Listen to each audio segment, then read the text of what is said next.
Good evening and welcome to our City Council. Oh, I almost said the wrong thing, didn't I? Public Housing Authority Commission regular meeting. And thank you all, commissioners. We are here. And clerk, please poll the commission. Chairman Hartke, Here. Vice Chair Rowe, Here. Commissioner Dearman, Here. Commissioner Harris is absent excused, Commissioner Lopez, Here. Commissioner Stewart, Here. Commissioner Ellis, Here. Commissioner Orlando. Here. We have a quorum. Thank you. Do we have any scheduled or unscheduled public appearances for? Mayor, no, I have not received any.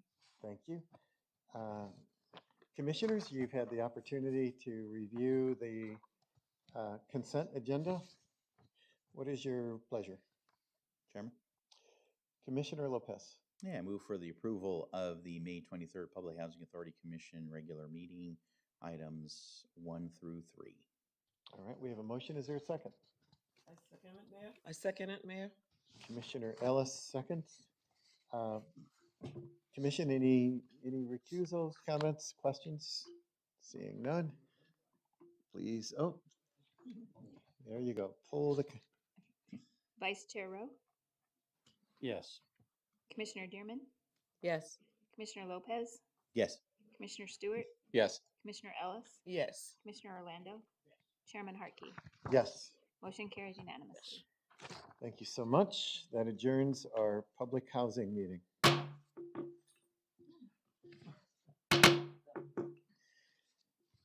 Good evening. Next, we have our study session for the evening of May 23rd. Clerk, please take the roll. Mayor Hartke, Here. Vice Mayor Rowe, Here. Councilmember Harris is absent excused, Councilmember Lopez, Here. Councilmember Stewart, Here. Councilmember Ellis, Here. Councilmember Orlando. Present. We have a quorum. Thank you so much. We have 2 items for our scheduled public appearances. Councilmember Orlando, would you please join me up front? Be delighted, Mayor. Thank you.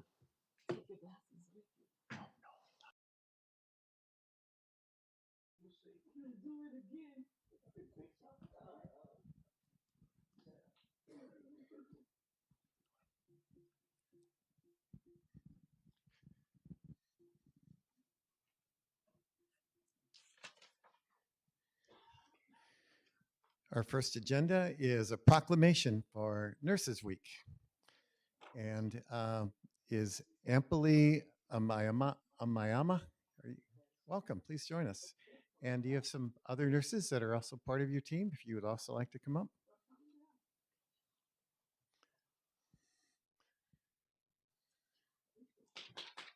Come on up.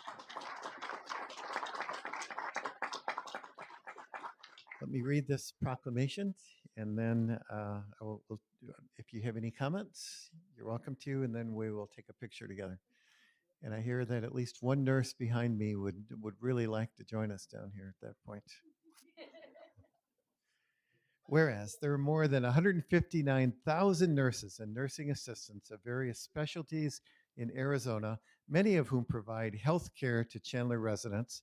And whereas the City of Chandler and community members recognize the vital contributions of nurses to healthcare in the city, especially as they worked the front lines during the COVID-19 pandemic. And whereas the nursing profession meets the emerging healthcare needs of all Chandler residents, individuals, families, groups, populations, and entire communities in a wide range of settings and for all benefits of healthcare, including health promotion, illness prevention, treatment, maintenance, restoration, and rehabilitation. And whereas Nursing Week is the opportunity to recognize and acknowledge the expertise and dedication of nurses, as well as encourage others to enter this worthy profession.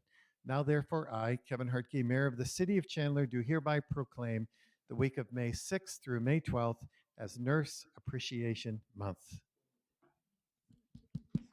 Would you like to say a couple comments? Hello, good evening, everyone. My name is Dr. Ampili Umayama, nurse practitioner. And I have been a nurse practitioner for almost 6 years now, and I have been a nurse for more than 20 years. And here today, I'm representing Arizona Indian Nurses Association. It's a professional non-profit organization for uniting all our Asian Indian nurses in Arizona. And I would like to express my sincere thanks on behalf of Azina to our Honorable Mayor, Kevin Hadke, council members and council leadership, as well as everyone present here for appreciating nurses today, as well as doing this proclamation this evening. And thank you. And I would like to say a few words about Mayor Kevin Hadke, who has been an ardent supporter of our organization since its inauguration, and he has been with us for everything that we ask, even including the we did a blanket distribution, and we got a lot of help to the community. And also I would like to say that in order to bring the Chandler city to the pre-pandemic state, and he did a lot of effort, and we became the number one in the nation, number five in the nation. I'm sorry. Okay, nursing has been considered as the most dedicated profession, as well as the most ethical profession, and we promise to keep its status, as well as work hard towards the betterment of our community we serve. Thank you.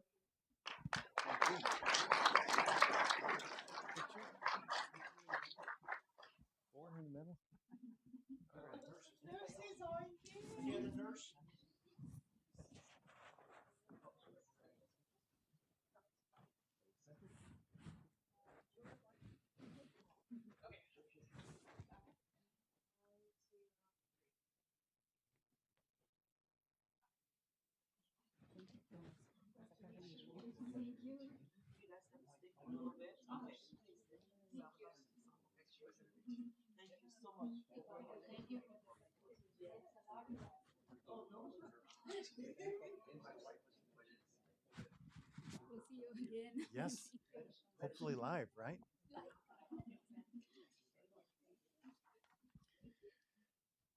All right, and our next we have recognition, the Chandler Raiders National Championship, and accepting we have one of our former bond commissioners, Percy Knox, and the Chandler Raiders players.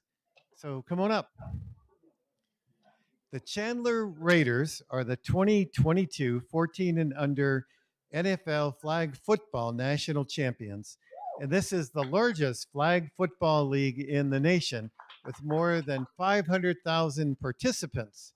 And this is their second national championship. They also won the 12 and under title in 2020. So, congratulations. Would you like to say anything, sir? All I can say is that it's been an honor to represent Chandler, the city of Chandler, as we developed this program. Harley, being the head coach, came to me, and we had a desire to compete on a national level. This was back in 2016, and at that time, flag was really starting to become a real focused channel of kids that wanted to play football and tackle. They would go through the flag football system. And so as we developed our system, we really focused on trying to make sure that even though we didn't have the most talented team, we didn't have the fastest team, the thing that we could do together was make sure that they were the most prepared. Yeah. And as a result of that, we have 2 national championships with the NFL flag, also 3 hard count national championships over that 6-year period. So we're just very proud of what we've been able to accomplish. And like I said, we're happy that we could represent the city of Chandler. Thank you. You in the middle with that belt, and let's take a picture. I'm going to photobomb.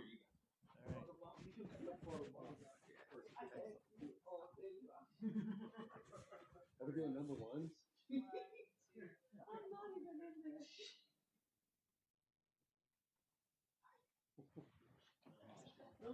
Thank you. Hey, congratulations. I've never won a championship. Good job.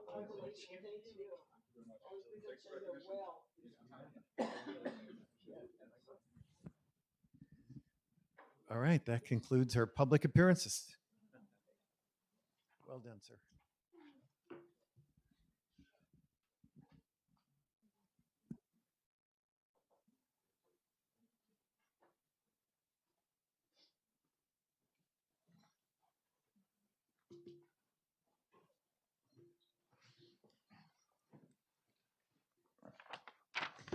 All right, Council, there's just been a few items that have been called in.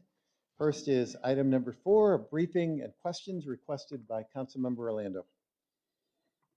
Thank you, Mayor. We had a conversation earlier today, but I think it's spend a few minutes here, John, and kind of go over this plan, where we're at. And then I think you kind of said this isn't the end all. This is just the beginning of what we're trying to do in our community. So Excellent. Good evening, Mayor and Council, Councilmember Orlando. And thank you for your time this afternoon. The item for your consideration this Thursday will be a professional services agreement with Barker Rinker CCAT Architecture in an amount not to exceed $1,056,370. It is specifically for the design, permitting, and construction, the development of the construction documents for an approximate 21,000 square foot expansion of the Tumbleweed Recreation Center.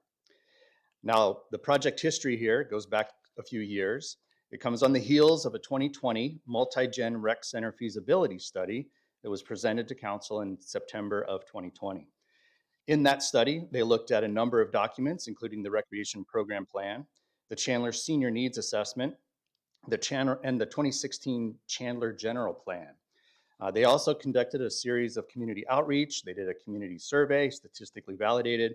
They did a number of stakeholder enterprise meetings. They did a complete market analysis and a number of exercises to determine the top needs for programs and the top needs for amenities. Now, the space for the expansion of the rec center is envisioned to host a gymnasium, both for active and passive use, multi-purpose areas, and primarily focused on those meeting the needs of the community at large. So with a focus on our senior citizens as well as the youth, which we know is very, very busy. Tumbleweed Rec Center was recognized in that survey as excessive in use, and community-wide, we recognize that we are at a deficit of our square footage. So this is a step in the right direction, but it is not an end-all be-all. So there'll be more opportunities, and we are continuing to expand just like we did with the use of the schools and some of the program opportunities that we have in those areas. Now, the projected schedule for this program, if approved by you on Thursday, we will enter into the programming and the community input and the schematic design as early as June through August. That will be another opportunity for the community to give some feedback and some direction. We will then move into the project design and coordination. Construction documents will be somewhere in the time frame of May to June. There's just a lot of things that could happen in between that time. But so by this time, after about 12 months of work for this design, we'll be having documents that will be ready for presentation for the actual subcontractors. We would estimate another 18 months for that construction process. So we're a good 2.5 years away from seeing anything in this specific project. But this all starts with your action on Thursday. With that, I'll hopefully answer any questions. no, Mayor, thank you. As you know, I've seen Vice Mayor Rowe down there a few times, and he snuck in there, but it's definitely overused. Even now, as we're getting back out of COVID, you know, you could see the pickleball folks with the basketball folks, and there's the turnover because you have the other large programs got it. So definitely a step in the right direction. And as you indicated earlier, part of the plan was to look at outreach in other parts of our city, west side, north side, as well as to be able to be keep it close to where the neighbors are, so they're not traveling so far to get to the amenities. So certainly appreciate it. Absolutely. Thank you. Any additional questions for John? Hearing none. All right, thank you, sir. Thank you. I called in item number 11, just for a brief presentation from our own jokester, Matt Dunbar. And council, currently this item is on consent agenda. We have the option of pulling it, but otherwise we will leave it on as done in the past and just keep this there. Matt. Right. Mayor and Council, I'm glad to be here tonight. I was a little concerned I wasn't going to make it this morning. I was driving in, and I don't know if you heard about the accident on 202, that semi that turned over with Vicks Vapor Rub everywhere, but fortunately, no congestion for 8 hours. So it turned out all right for us. I was able to get into work no problem. So tonight, we'll be talking about our tentative budget for fiscal year 22-23 and discuss our 2023 to 2032 Capital Improvement Program, or CIP. I do want to note that there are some key dates still coming forward before you. First, we'll have the actual tentative adoption on Thursday evening. And then following that, on June 9th, will be the final adoption of the budget and the CIP, as well as the public hearing on the tax levy. And then the final tax levy will be on the 23rd of June as well. While tonight's presentation is going to be fairly high level, we do want to emphasize that for those residents that may be watching or have additional questions or concerns with the budget, all that information is out there on our website, chandleraz.gov/budget. The tentative budget is out there, the CIP is out there, and they can see all of the different proposals that come through this budget process. Just a quick review that we do have a statutory process that we must go through. Arizona revised statute requires us to follow certain steps in adopting a budget for the city. First off, we must adopt a tentative budget, and that sets forth the different amounts that will be required to meet the political subdivision's public expense for the next fiscal year. As part of this tentative adoption of the budget, it'll be entered into the meeting minutes. We prepare forms that are required by the Auditor General's office, and so those are attached as well. And those are kind of a summary documents of what's going to be in the proposed budget. So if you don't want to look at the full document, you can look at those summary forms that all cities are required to prepare for the Auditor General. And then this information is published on the website for public review as well. So it's out there for the public to view.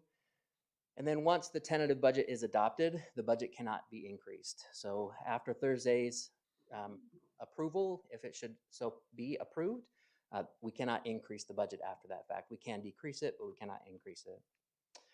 After the tentative adoption, there's a public hearing where any taxpayer may be heard in favor or against any of the proposed expenditures or the tax levy itself. And then a special meeting for the public hearing to adopt the budget. And then finally, there's the final adoption as well as the final approval of the tax levy that's brought before council. So our fiscal year 22-23 proposed budget. The theme this year is staying connected and reflects our desire to connect with our history of adhering to strong financial policies and bring structurally balanced connection to our spending plan with the mayor and council's strategic framework and connect with residents through our outreach and education. To make it official, the total proposed budget for fiscal year 22-23 is $1,352,658,536. This amounts to a 27.8% increase from the current fiscal year's budget. And that increase includes an increase of about 9.8% in our operating requirements and a larger 61.2% increase to our capital budget.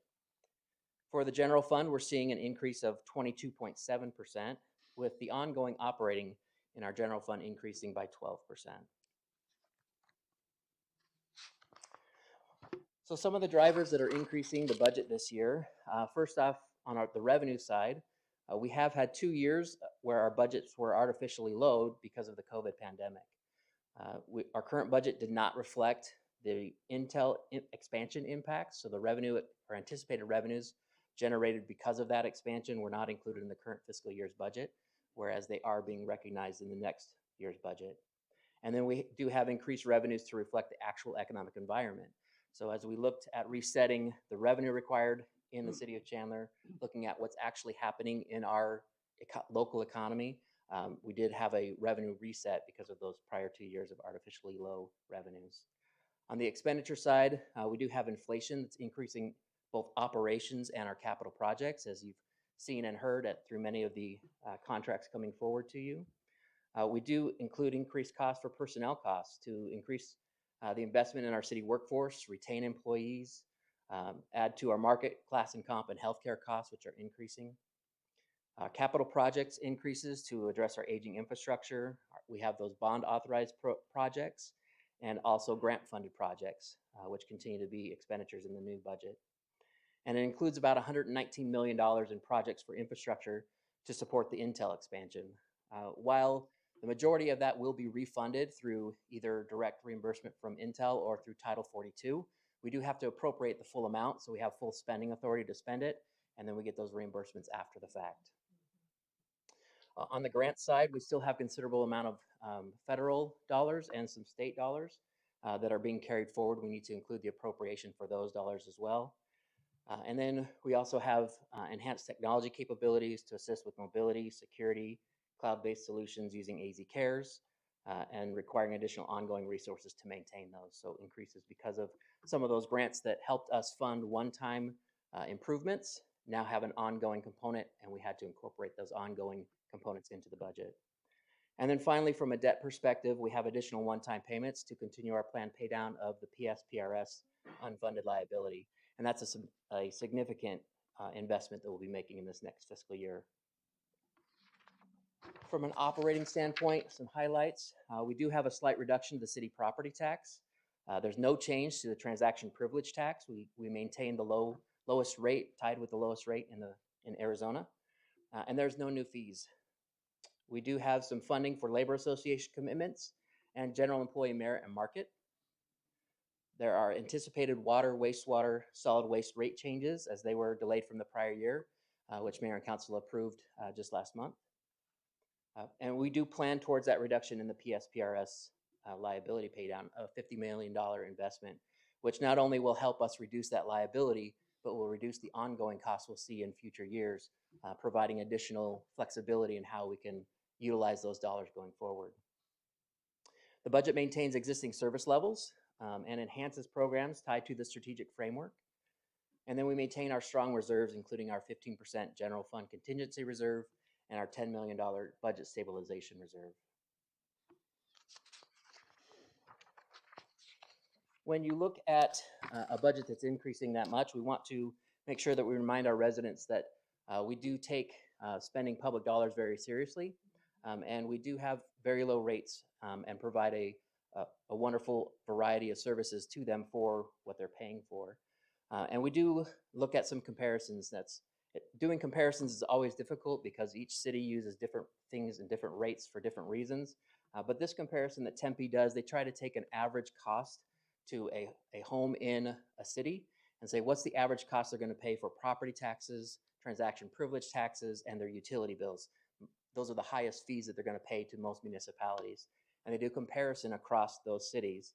And they do this every year. The City of Tempe provides this information, and this is as of July 2021, so we'll get an update here in the next couple of months. But this again shows the value that Chandler residents receive for the taxes and utility fees that they pay, paying well below the average for all municipalities at about $1,725.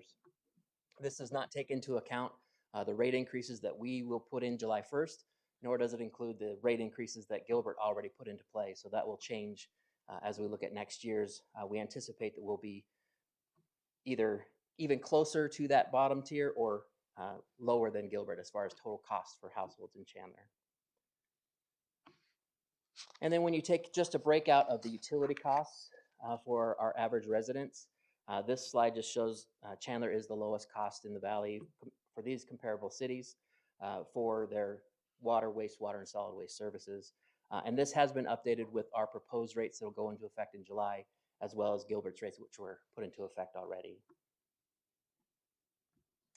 When we're talking about our 2023 to 2032 capital improvement program, this capital improvement program is coordinated through a team effort, working with all department directors throughout the city manager's office, following the guidance provided by Mayor and Council to try to maximize the amount of improvements that we can make for our residents. We plan for the best use of resources each year using a variety of funds, including HERF, SDF, enterprise funds, grants, and impact fee funds. And then the team focuses on ensuring that projects are funded in a way as to not to cause a property tax increase, maximizing the use of all funding types, and a CIP that meets the defined focus and guidance that was provided. Some of the highlights, we continue to emphasize improvements of aging infrastructure. That continues to be kind of a siren song that we hear year after year, as a lot of our infrastructure that was put in the 1980s and 90s is now due for replacement. We reflect inflationary pressures, some inflationary pressures. We're seeing more and more of that as contracts are coming in. And so we may have some additional contingency needs in the next fiscal year as contracts come in higher than anticipated. But we do reflect or tried to reflect the majority of inflationary pressures. Again, it includes that $119 million in projects for infrastructure related to the Intel expansion. And we continue to fund requested projects such as the police forensic lab facility, all phases of the Mesquite Groves Park, fiber upgrades, tumbleweed expansion, which was just talked about, the multi-gen facility, and airport improvements, including the Cooper Road extension. The total 10-year capital CIP is $1.66 billion over the 10 years. However, we look at each year independent. So the 10-year plan changes on an annual basis, and we only appropriate for the first year. So the next year, fiscal year 22-23, proposed, and actually that slide says 21-22. Apologize about that. It should be 22-23 CIP appropriation. We have a small contingency reserve. We do have capital carry forward of $286 million. Anytime we have projects that are in process that haven't finished, we have to reappropriate that in the next fiscal year to continue spending on those projects. And then we have new funding of $310 million. As a reminder, the key budget dates that remain, we do have the tentative adoption Thursday night. Public hearing and final adoption of the budget would be June 9th, and then adoption of the tax levy is June 23rd. And then a reminder to the public of all the meetings that we've had already, the opportunity they've had for input. In fact, we appreciate all the input we receive from the public, and we try to incorporate as much of that into the budget as we can, including through our budget survey that's done in October, November. We appreciate the feedback we receive there. So on Thursday night for your consideration will be Resolution 5586 to approve the tentative adoption. And as a reminder, once the tentative adoption has been approved, it can't be increased. It can only be decreased after that adoption date. And with that, I'll be willing to answer any questions. Thank you, Matt. Council, are there any questions? Just a quick question, Mayor. Councilmember Orlando. Mayor, City Manager, Matt, do we have the council what do you call it? Contingencies. Contingency already built in, or we can see that? Have we seen the final copy of that yet? We'll be voting on that the next meeting as well, all the final details, but that's included in this. Yeah, but my question is, have we seen that? Do we have a final copy of that yet? Mr. Mayor, Councilmember Orlando, no, we have not provided that to you yet. We will be providing that to you very shortly. We're still finalizing a few of the numbers that need to go in, but that amount, to your earlier question, is already factored into the number you saw tonight for the budget. All right, so the details. The authorization's there. Yep. Okay, so we're still massaging the details. What I'm Correct. trying to say. Okay, thanks, Mayor. Any additional questions? All right, thank you, Matt. Next, items number 26 and 27 by Councilmember Orlando. I probably should have asked Councilmember Lopez these questions. He probably had them off the top of his head, but if you don't mind, I'll use. We're paying for his service anyway. You mind if I use him? Go ahead. All right. So, John, I know for the many years, Chandler has been a leader in the valley and water and conservation, probably because Intel and the Gila River Indian and some of the things we had to do over the years. But now we're coming up to our well system, and I know you had other projects. So my question here is, I know this is a joint project with SRP, and that's great. Utilization of water, who has the rights of water if things go bad to worse, okay? Are we going to be arm wrestling with SRP, or do we have rights to this water? How does this work? Well, through the mayor, Councilmember Orlando, thank you for your question. The short answer is we will not be fighting with SRP for this water, but the water underneath Chandler and throughout the state, the groundwater in our aquifers is managed by the state, the Department of Water Resources. And the wells that we have in Chandler, about 30 we have, and we have about 9 that we are partnered with SRP on. Each of those wells has a permit, and that permit is also administrated by the state. And each permit that we have has a designated amount of water that is appropriate to pump. So our wells, we pump for our use to serve the residents of Chandler. SRP's wells have multiple uses. They're used for agriculture, irrigation, and they also serve residents. Many SRP wells actually pump into the canals that serve the surface water plants throughout the valley. So SRP is a partner with us, not only in providing groundwater from their wells, but also actually providing water into the canals that serve our surface water plants. So over the past, I'll say 30 years, we've had partnerships with SRP, and the contracts that you see in front of you are the next set of contracts for this particular well. But that partnership with SRP allows the city of Chandler first right of use for all the wells that we're partnered with. So we have these 9 in Chandler, and if we want to use those wells for our own benefit to serve our own water system, then this partnership allows us to do that as a first right. Now, if we choose not to use that well for a day or a week or a month, SRP can turn that well on and they can use it for their other purposes, which might include servicing another water plant. For instance, this particular well, when we wouldn't use it, if we would choose not to use it for a day or a week, and they turn this well on, it would go into the Western Canal, and that Western Canal then would provide water to the Tempe plant, which is to the west of us. So it's a cooperative setup, and SRP is a great partner throughout all of this. So they're not going to steal our water, but it's. No, I never accuse him of that. Yeah, but it's an aquifer under Chandler that is shared, Got it. if that's So- understandable. So Councilman Lopez, is he right? Of course. All right, good. Of course he is. Seriously, John, thank you very much, because it's important. You know, we're reading a lot of articles about the rivers going, the dams and rivers, but we have done a lot to protect the residents and businesses in our community over many, many years. So just one more step. We appreciate all the work you and your staff has done, and those prior to you, obviously. So appreciate it. Well, thank you very much. Thank you. Thank you, John. If I may, Mayor. Councilmember Lopez. Yeah, so to reiterate that, Councilmember Orlando and Greg and staff, and that's what we've done for generations now in Chandler is that diversification of water that we get with the wells and with the partnerships with SRP and CAP and again, our own well maintenance. Not many cities have that visionary outlook for when these issues are gonna happen.